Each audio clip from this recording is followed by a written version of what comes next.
I don't read books that you see on TikTok. I don't always read books that you see on Instagram and BookTube and Bookstagram. I read shit that I want to read that I think are different, underhyped, or underseen.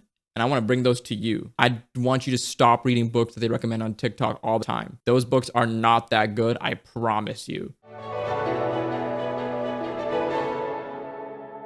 What's good, everybody? Welcome back to the channel. Today I want to talk about the books that I'm looking forward to reading in 2025, but by author. But before that, if you're new here, consider subscribing, join the archives, do whatever you want to do, but keep reading. Now we're going to switch gears to telling you about what I want to read in 2025, but by author. But before that, I have 3 books that are just specific books that I want to read next year, and then we'll get into the authors. The first one is Bane of Asgard by Cinda Williams Chima. It is book 2 of her Norse mythology-inspired series, the Runestone Saga. That's what it's called. I might have to read book 1, Children of Ragnarok, first, because I read it previously in a day, and I did a 24-hour read of it, and it just did not hook me. It did not give me the same Chima vibes as Seven Realms, Air Chronicles, Shattered Realms did. And I was looking for that. Like, that's what I love Chima, is like the Chima flair that she has on her characters, the relationships, the banter, the way the magic system is, like all those things have a Chima flair to it. And I didn't really get that in Children of Ragnarok, but it may have been that I might have been rushing, trying to finish it in 24 hours, because that bitch is chunky as fuck. So I might read that before reading Bane of Asgard. Bane of Asgard actually released earlier this year. I just didn't have time to read it. So I'm going to read it in 2025. I'm going to let you know what I think about it, because over here we stan Cinda Williams Chima. If you don't stan Cinda Williams Chima, you should subscribe. Next series is Onyx Storm, book 3 of the Empyrean Cycle, book 1, Fourth Wing, book 2, Iron Flame. These are by Rebecca Yarros. I know how controversial this series is online when it comes to how much people love or hate or just don't think it's as hype for, okay? I've seen those videos. I've read what people have said about it. I don't give a fuck about what people say about it.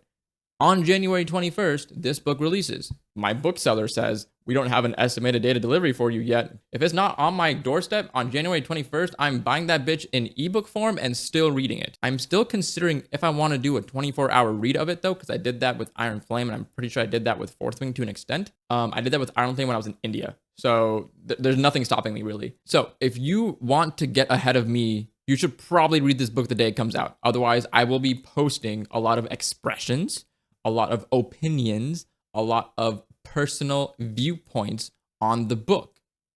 Will they be in the realm of spoilers? I really try not to do that. I will try aggressively hard not to do that. But if you don't want to be spoiled, just give me 24 hours and then come back to this channel, my TikTok, my Instagram, or my Twitter, and then see what I have to say about it. This one is interesting. I have to switch hands for this now. This one is interesting. So in my previous video, I talked about how Card Mage Slumdog Deck Builder was one of my favorite reads of 2024, the underdog, underrated read of 2024. This year, he actually came out with book 2, Benedict Patrick's Card Mage Tournament Top Decker. I'm gonna let that sink in real quick, because if you know me, and none of you do, so let me tell you, I love a good tournament arc, okay? I'm a manga reader. I'm a shonen manga reader. I'm a manhwa reader. I am a big fantasy action battle reader. Nothing gets me as excited as a tournament arc. I'm an anime watcher. Nothing gets me as excited for anything else as a tournament arc, okay?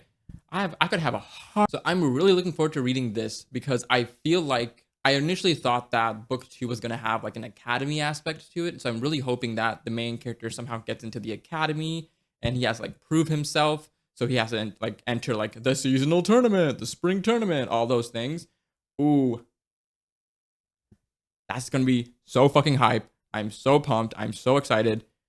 I will let you know how it goes. Now to tell you my 2025 anticipated reads, but by author. And this is not in any order. This is just the order that I wrote down. So R.R. Virdi's Doors of Midnight. I feel like I should probably explain why I'm looking forward to these series. A lot of them, it's just based off vibes. So R.R. Virdi, I just follow him on Twitter and I've seen him talk about Doors of Midnight. And I believe it's a Hindu mythological inspired series.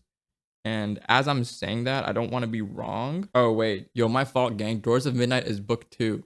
Okay, so I will be reading R.R. Virdi in some form or fashion, but I will be reading book 1, The First Binding. It is a Silk Road-inspired epic fantasy series, a saga of legend, lies, and the secretive storyteller who spun them all. Regardless, I'm reading this, okay? Now, I have very limited exposure to South Asian inspired series books, the stories, the fantasy stories with them. I tried reading The Henna Artist. It really didn't hit, so maybe it just wasn't my vibe for that type of book. But for this type of book, R.R. Virdi, I'm gonna give you a chance. Here's the thing, right?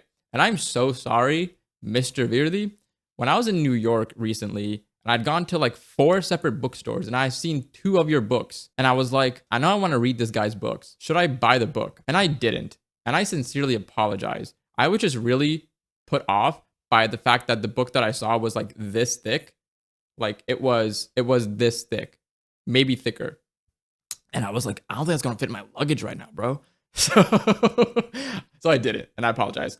But I'm going to be looking forward to reading his series. On that same vein, I'm going to be looking forward to reading Aparna Verma's The Phoenix King. And this one is actually book 1. So this one is: the fate of a desert kingdom rests in the hands of a princess desperate for power and an assassin with a dark secret in this action-packed debut of fire magic and ancient prophecy from a stunning new voice in fantasy. So I am looking forward to this. Once again, completely based off vibes. A lot of the authors on here, I follow them on Twitter, and I've just gotten a chance to see like how they talk about their books, how they interact with their fans. They're all indie, I believe. But anyways, yeah, I'm looking forward to reading The Phoenix King simply based on vibes. And to support, I want to try and support more South Asian authors, given that I haven't yet. And I feel like if there's anyone to do that, it should be me, given my background.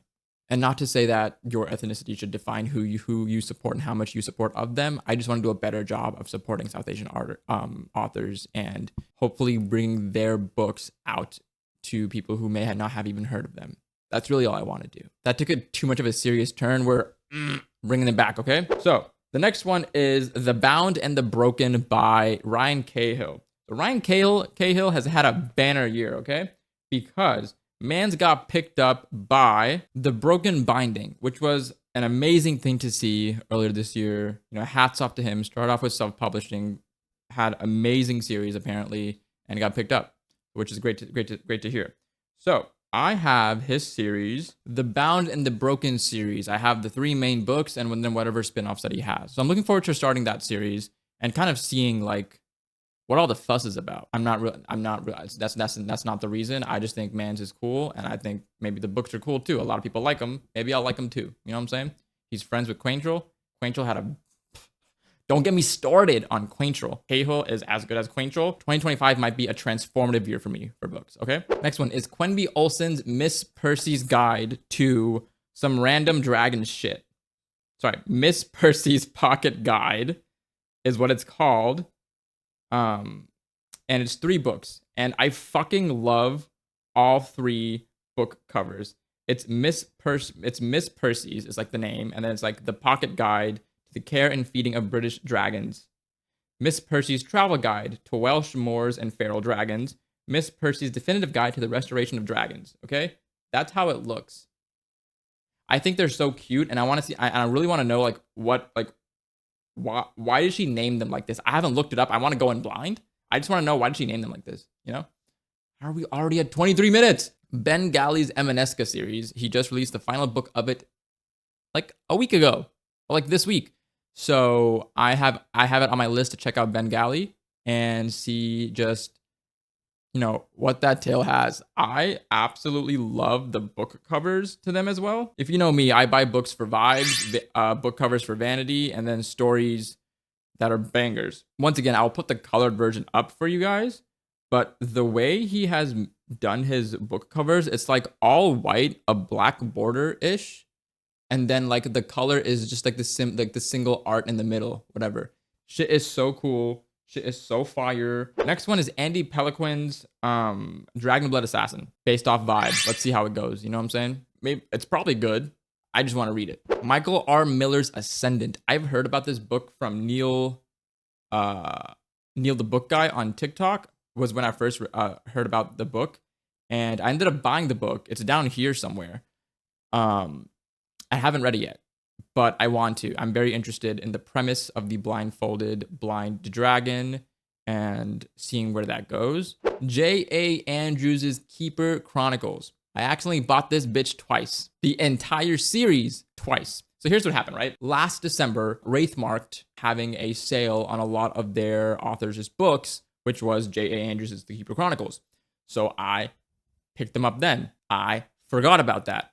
So when just last week there was a huge Thanksgiving sale where a lot of books were like free or for $1 for a lot of indie authors, like 170 books, I picked up J.A. Andrews' books again because it looked interesting and I forgot that I already had them. And then I was like, wait a minute.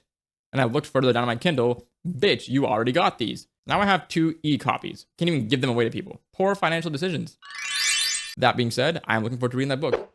So the last 2 on this list are purely based off of the amount of flowers they've received for their series over the years that I just feel like, okay, this is a popular series, I'll give it a chance. I usually don't read over popular series because I just think sometimes, a lot of times they're overhyped and I end up not liking them. I want to see what all the fuss is about from John Gwynn's Shadow of the Gods trilogy, where he just released his 3rd book this year for the trilogy. I have the first 2 back there somewhere as well. I think they're like down there somewhere. I was supposed to read it this year and I didn't.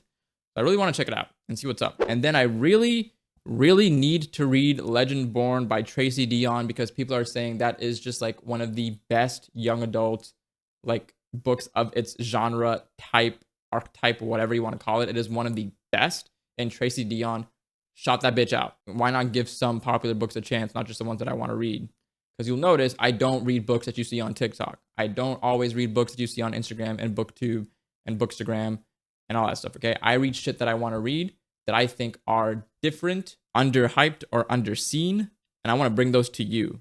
Because I want you to stop reading books that they recommend on TikTok all the time, okay? Those books are not that good, I promise you. And then I really want to take a dive into grimdark, I think. It'll be a new genre for me. I don't really read grimdark, but I've seen a lot about Joe Abercrombie over the years. I've recently been following Corey Ratliff and Zamil Akhtar on Twitter and kind of seeing like what their stories are about. So if I do try grimdark, it's going to be these 3 authors. It's going to be Joe Abercrombie, but I don't know where to start. So if you could help me out with that, let me know where to start for Joe Abercrombie. Gunmetal Gods by Zamil Akhtar, and then Whispers of a Worldbreaker or A Tempest Chain by Corey Ratliff, depending on which one I get to first. I think he's releasing A Tempest Chain starting next year. And he's trying to release all 3 books, I think, within like 6 months of each other. Something like that he put on Twitter. And he put lightning in the book cover for A Tempest Chain, so I have to check it out. Like it's a non-negotiable, apparently. Corey got me with that one. Shout outs to you, Corey. So I want to try that. We'll see if I actually venture into grimdark or not. As you can see, I have a ton of books on this list. Also, all of the books on this list are part of a series where there's more than one book that's out. So there's a very good chance that I start book 1 but don't finish the series, but there's a very good chance that I start book 1 and that's the only thing I read for the next month. Who the fuck knows? How the fuck is this video 30 minutes already? Fuck. You guys have a good rest of your day. Let me know what you're looking forward to reading in 2025.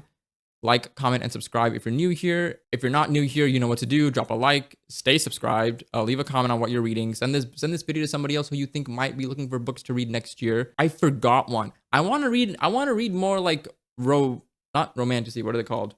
Rom-com novels. I want to read a lot more rom-com novels next year. I might make February another month of rom-com novels like I did this year because it was actually really fun. So if you have any rom-com novel recommendations for me to read in February, please let me know. I will 100% be taking all considerations. And if I don't get to it in February, I will keep it on the list to get to it at a different point again. Now, I will catch you guys later. Have a good day. Look out for the next video that's coming out right at the end of the year about my 2024 books tier list. Previously, I talked about the 4 of my favorite books of the year. This is a tier list of all of the stories I've read this year. Manga, manhwa, and books. Okay, it's going to be a chunky video. I'm going to try and explain my thoughts. It's going to be a longer video. So put that bitch on, grab a blanket, put on the fire on your TV, and put it in the background. Don't watch it. Don't just watch the video. Put it on the background and go do something else. Anyways, I'll catch you guys later. Have a good time.